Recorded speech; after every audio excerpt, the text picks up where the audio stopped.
बीवी होने के घाटे के बारे में तो हर कोई बात करता है, सबको पता है कि क्या-क्या घाटे हैं। बट इस वीडियो में बात करने जा रहे हैं कि बीवी होने के फायदे क्या हैं ड्यूरिंग टैक्सेशन। तो अगर आप इंडिया में हो और आप मैरिड हो तो ऐसी क्या-क्या चीजें हैं जिनको करके आप अपना टैक्स बचा सकते हो। Hi guys, my name is Siddhant and welcome again to my YouTube channel finance के सिद्धांत, जहां पे हम पैसों की बात करते हैं, like how to make money, how to grow money and how to invest your money. आज के वीडियो में बेसिकली बात करने जा रहे हैं कि आप अपना पैसा बचाओगे कैसे। ठीक है, कमा लिया, टैक्सेशन से बचाओगे कैसे, टैक्स कम कैसे पे करोगे, specially if you are married. क्योंकि आज वैलेंटाइन डे है तो हम प्यार की बात करने वाले हैं।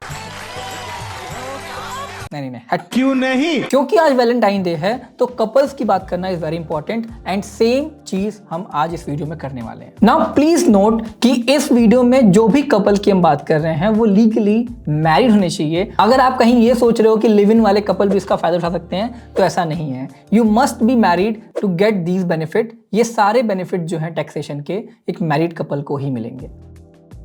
इंडिया में शादी करने के बाद घर लेना इज मैंडेटरी। ठीक है, मोस्टली लोगों को घर लेना बहुत जरूरी हो जाता है।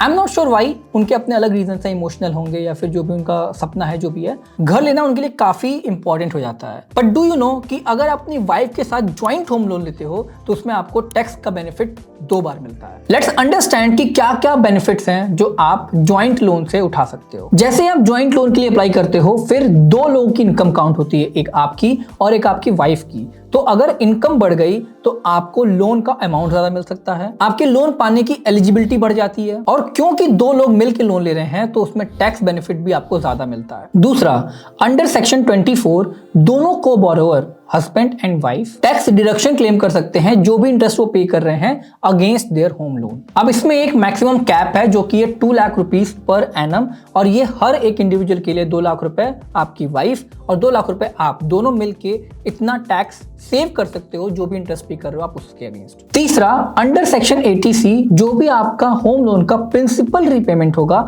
उसके अगेंस्ट आप टैक्स डिडक्शन क्लेम कर सकते हो सेपरेटली। इसका मैक्सिमम कैप होता है 1.5 lakh rupees per annum for each individuals. तो मोटा मोटी देखा जाए तो अगर आप एक ज्वाइंट होम लोन अप्लाई करते हो तो उसमें आपके लोन की एलिजिबिलिटी बढ़ जाती है, लोन का अमाउंट बढ़ जाता है और टैक्स सेविंग भी बढ़ जाती है। लेकिन इन चीज़ों को समझना बहुत इंपॉर्टेंट होता है इन डेप्थ में, तो इसको अप्लाई करने से पहले अपने फाइनेंशियल एडवाइजर या फिर किसी सीए प्रोफेशनल्स की हेल्प जरूर लेना। व्हाट इफ आई से कि जो भी खर्चा आप अपनी मेडिकल ट्रीटमेंट पे कर रहे हो या फिर जो भी खर्चा आप अपनी बीमारी पे लगा रहे हो उस पर आपको कोई टैक्स नहीं देना पड़ेगा अगर आप इस टिप को फॉलो करोगे तो। हेल्थ सेविंग अकाउंट जिसको हम HSAs भी बोलते हैं, ये एक बहुत अच्छा तरीका है टैक्स बचाने का on the money spend for medical emergencies या फिर मेडिकल प्रॉब्लम्स के लिए जो भी पैसा आप स्पेंड कर रहे हो उन पे टैक्स आपको नहीं देना पड़ेगा। इनफैक्ट यूएस में काफी फेमस है, इंडिया में काफी नया कॉन्सेप्ट है, बट इसकी एलिजिबिलिटी क्राइटेरिया और क्या क्या चीजें हैं वो मैं आपको यहाँ पे एक्सप्लेन करता हूँ।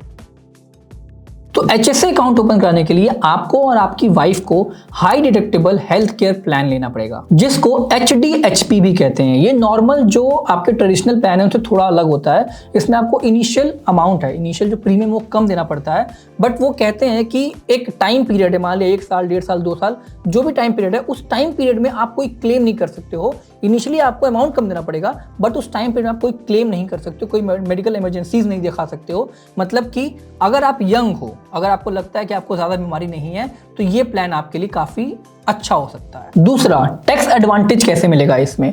जो भी अमाउंट आप HSA में कंट्रीब्यूट करते हो वो टैक्स डिडक्टेबल होता है। मतलब कि अगर मान लेते हैं आपकी इनकम 1 लाख रुपए पर मंथ है, उसमें से आपने 10,000 HSA में डाल दिया तो उस पर कोई टैक्स नहीं लगेगा। लेकिन द कैच इज कि उस HSA का इस्तेमाल, जो उस अमाउंट का इस्तेमाल है, आप सिर्फ मेडिकल इमरजेंसीज में कर सकते हो और कहीं नहीं कर सकते हो। मतलब कर सकते हो और कहीं, लेकिन उस पर आपको थोड़ा फाइन देना पड़ेगा। जनरली सिर्फ और सिर्फ आप मेडिकल इमरजेंसीज में उस पैसे का इस्तेमाल कर सकते हो, और अगर आप निकाल के खर्च भी करते हो उसको तो भी आपको उसको कोई टैक्स नहीं देना पड़ेगा। तीसरा, ये काफी अच्छा इन्वेस्टमेंट ऑप्शन भी है, वो भी टैक्स फ्री।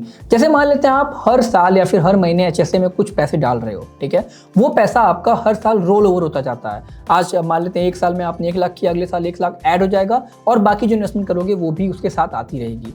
तो ये एक तरीके से टैक्स सेविंग नेट बनता जा रहा है आपका। जितने पैसे आपके HSA में होंगे उस पर कोई टैक्स नहीं पे करना पड़ेगा आपको, लेकिन लॉन्ग टर्म में अगर आपको कोई बीमारी होती है तो आप उस पैसे का इस्तेमाल करके अपनी बीमारी सॉल्व कर सकते हो एंड टैक्स भी बचा सकते हो। बट ये बहुत इन डेप्थ कॉन्सेप्ट है, अगर आप चाहते हो कि मैं इस पर एक वीडियो बनाऊं तो let me know the comment box. ये टैक्स सेविंग्स टिप काफी लोगों को पता है, इसको बोलते हैं LTA, जो आपको कहीं भी जाने पे, घूमने पे, जो भी आप पैसा खर्च करते हो उस पे टैक्स डिडक्ट करता है। तो बेसिकली LTA एक टैक्स फ्री बेनिफिट है जो एम्प्लॉयर अपने एम्प्लॉय को प्रोवाइड करता है। तो अगर आप कहीं घूमने गए, कहीं बाहर टहलने गए, वहां पे आपने कुछ खर्चा किया, तो उस खर्चे को आप टैक्स डिडक्शन में शो कर सकते हो। नाउ कोई कपल इस LTA का बेनिफिट कैसे ले सकता है? To it's maximum potential. First point that is joint travel. अगर कोई कपल है जो साथ में ट्रेवल कर रहा है और दोनों LTA एग्जम्पशन में फॉल करते हैं, तो वो एक ही ट्रिप का अलग अलग LTA एग्जम्पशंस क्लेम कर सकते हैं। तो ऑब्वियसली अगर आप ज्वाइंट ट्रेवल कर रहे हो तो आपके खर्चे कम होंगे बट टैक्स सेविंग आपकी ज्यादा हो जाएगी। दूसरा है ऑल्टरनेटिव डेस्टिनेशन। लेट्स से आपकी जो वाइफ है वो बहुत घूमती हैं, ठीक है, वो आपके बिना ही एक जगह LTA क्लेम कराए ना, अब आप घूमने जा रहे हो तो वो आपके साथ भी घूमने जा सकती हैं और उसका भी टैक्स डिडक्शन क्लेम कर सकती हैं। तो बेसिकली इस तरीके से आप 4 साल के ड्यूरेशन में 2 बार LTA क्लेम कर सकते हो सेपरेटली। नाउ तीसरा है फैमिली ट्रैवल। अगर आप अपनी फैमिली के साथ भी ट्रैवल कर रहे हो, अपने बच्चे, अपनी वाइफ, अपने घर वालों के साथ ट्रैवल कर रहे हो, उसमें भी आप अपना टैक्स डिडक्शन क्लेम कर सकते हो। लाइफ इंश्योरेंस तो हर एक इंसान लेता है, लेकिन क्या आपको पता है कि अगर आप लाइफ इंश्योरेंस अपनी वाइफ के साथ जॉइंटली लेते हो तो उसमें भी कई जगह आप टैक्स सेव कर सकते हो। Under 80C of income tax act जो भी प्रीमियम अपनी लाइफ इंश्योरेंस पे पे करते हो वो टैक्स डिडक्टिबल होता है up to 1.5 lakh rupees per year. Joint insurance के प्रीमियम्स इंडिविजुअल इंश्योरेंस के प्रीमियम से काफी कम होते हैं, लेकिन टैक्स डिडक्शन उतना ही होता है। तीसरा, हायर टैक्स डिडक्शन। अगर आपने ज्वाइंट लाइफ इंश्योरेंस लिया है तो अंडर 80C आप और आपकी वाइफ दोनों टैक्स डिडक्ट करा सकते हैं अपना अगेंस्ट प्रीमियम। तो ये थे फायदे मैरिड होने के। आई एम नॉट श्योर कि घाटे क्या हैं because I am not married yet, लेकिन फायदे ये सारे हैं जिसमें अपना टैक्स बचा सकते हो, एक अच्छी लाइफ जी सकते हो और अपना फाइनेंशियल स्टेटस ऊपर कर सकते हो। Till then bye bye, take care, मिलते हैं अगले वीडियो में and happy Valentine's day to all of you guys.